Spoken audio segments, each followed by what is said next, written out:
Loss of மரணத்தால் இறந்த குடும்பத்தெல்லாம் வந்து meet பண்ண போறாரு விஜய் அவர்கள். அதுவும் பனையூர்ல வச்சு சந்தித்து அவங்களுக்கு வந்து உதவி செய்ய போறாரு அப்படின்னு சொல்லிட்டு ஒரு செய்தி வருது. அது உண்மையா பொய்யா? அப்படியான ஒரு பிளான் வந்து தமிழக வெற்றிக்கழகத்துக்கு இருக்கா? நானும் இந்த செய்தியை உறுதிப்படுத்துறதுக்கு முயற்சி செய்தேன்.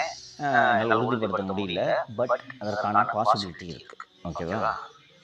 அவர்களே தான் கொடுத்திருப்பார்கள்.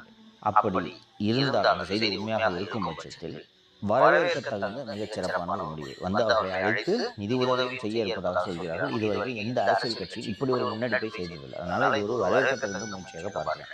அப்பப்போ ஒரு இன்சிடென்ட் நடக்கும். அதோட விட்டுட்டு போயிடுறாங்க. கடந்த 4 வருடத்தில் நடந்த இந்த இந்த கஸ்டோடியல் டெத்தில் நடந்த இந்த விக்டிம்ஸை பூரா போய் பார்க்கறதுன்றது எதுக்குன்னா, இப்போ இவர் கொடுக்குற 2,00,000 தான் அந்த குடும்பம் வாழ்வாங்கு வாழ்ந்துருன்ட்டு நான் சொல்லல.